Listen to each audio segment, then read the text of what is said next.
اس جہاں کے پار ایک مقام ہے جسے عرش الہی کہتے ہیں، اور وہاں ہر صدا پہنچتی ہے، وہاں خاموش چیخیں سنی جاتی ہیں، وہاں ایک ایک پل ایک ایک آنسو کا حساب رکھا جاتا ہے۔ تو تم پرسکون ہو جاؤ، کیونکہ وہاں زیادتی نہیں ہوتی۔ ہر آنکھ سے بڑھ کر دیکھنے والا تمہارا یہ حال دیکھ رہا ہے، وہ واقف ہے ہر اس ظلم سے جو دنیا نے تم پر کیا۔ وہ تمہیں اس کا اجر، ایسا اجر دے گا کہ تم اپنی خوش نصیبی پر خود رشک کرو گے۔ وہ مہربان رب کچھ نہیں بھولتا۔ صبر تمہیں توڑ دے گا، تمہارے وجود کو ریزہ ریزہ کر دے گا، تمہیں اتنا تھکا دے گا کہ تمہیں لگے گا جیسے یہ تمہاری کہانی کا اختتام ہے۔ لیکن تم پھر بھی دعا مانگنا مت چھوڑنا، تم پھر بھی اللہ تعالیٰ کو پکارنا مت چھوڑنا۔ آزمائشیں تمہیں ہمت ہار جانے کی ہر ممکن وجہ دیں گی، لیکن تمہیں اللہ تعالیٰ کی محبت کے لیے آگے بڑھنا ہے۔ تمہیں اللہ کا وعدہ یاد رکھنا ہے، تمہیں یہ یاد رکھنا ہے کہ اللہ صبر کرنے والوں کو پسند کرتا ہے۔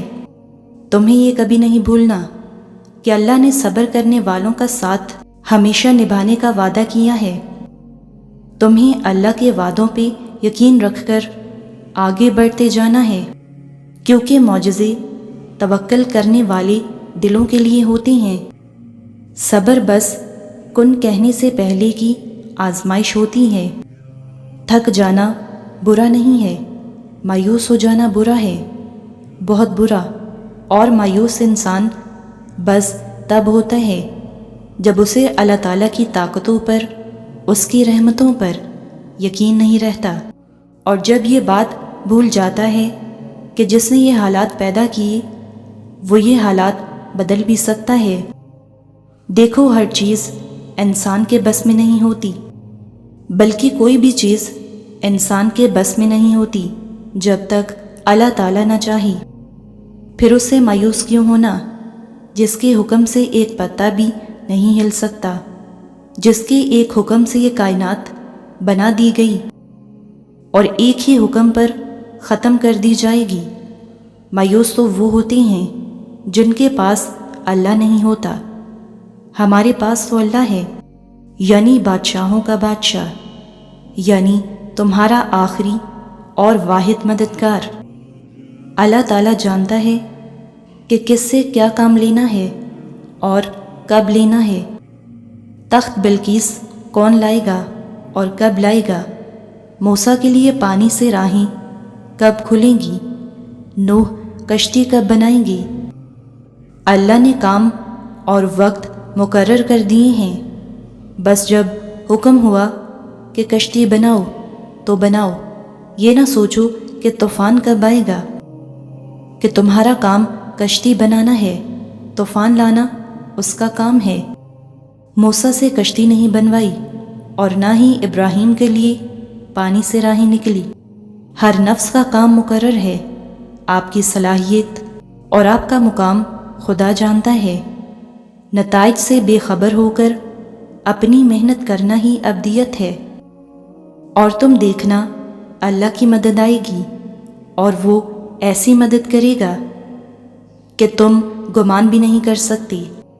وہ تمہیں ایسے تھام لے گا کہ تم شکر کرتے نہیں تھکو گے۔ وہ تم پر اپنا ایسا فضل کا نظام چلائے گا کہ تم سجدہ ریز ہو جاؤ گے۔ پھر تم سمجھ جاؤ گے کہ جب وہ عطا کے دروازے کھولتا ہے تو بے حساب دیتا ہے۔ اس کے ایک حکم سے ناممکن ممکن بن جاتا ہے، اور جسے وہ بلند کرے اسے کون پست کر سکتا ہے؟ وہی تو ہے جو سارے خساروں کو نفع میں بدلنے پر قادر ہے۔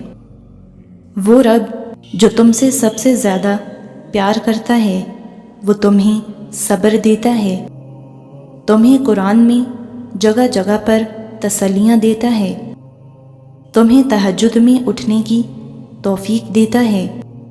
تو تم نے کیسے سوچ لیا کہ وہ صبر کو شکر میں نہیں بدلے گا؟ وہ ضرور بدلے گا، بس اپنے وقت کا انتظار کرو۔ جانتے ہو اللہ تعالیٰ پر توکل کے بعد ہونے والے معجزے حقیقتاً ہوتے ہیں۔ معجزے وقوع پذیر ہوتے ہیں جب تم مسلسل آسانی کی دعا مانگتے ہو۔ تمہیں کیا لگتا ہے کہ اللہ جواب نہیں دیتا؟ ارے جب تم دعا مانگتے ہو، اللہ تعالیٰ تب کہیں کسی کے دل کو نرم کر رہا ہوتا ہے، کہیں کسی کے ذہن میں کوئی خیال ڈال رہا ہوتا ہے، غرض تمہارے لیے اسباب بنا رہا ہوتا ہے، اور تمہیں لگتا ہے کہ تمہاری دعائیں رائیگاں جا رہی ہیں۔ فرق بس اتنا ہے کہ اللہ جو تمہارے لیے کرتا ہے وہ تمہیں نظر نہیں آتا۔ اگر نظر آنے لگی یا تمہیں کسی طرح اللہ تعالیٰ کے منصوبے کا علم ہو جائے تو ایمان کیسا، تو آزمائش کیسی؟ بس توکل کی راہ پر چلتے رہو، کیونکہ یہ راہ بہت خوبصورت ہے، کیونکہ اس میں تمہارے ساتھ تمہارا رب ہے۔ اللہ واقف ہے تمہارے دلوں کے خیالات سے، وسوسوں سے، تمہارے خوف سے۔ اللہ تعالیٰ تمہیں بھولا نہیں ہے، تم اس کی نظر میں ہو۔ اس نے تمہیں تمہارے حال پر نہیں چھوڑ دیا ہے۔ اللہ ضرور تمہیں اس تکلیف سے نکال دے گا۔ بھروسہ رکھو اپنے اللہ پر۔ ایمان لے آنا کافی نہیں ہے، اللہ تعالیٰ کو بار بار یاد رکھنا یہ آپ کی بے چینی دور کرے گا۔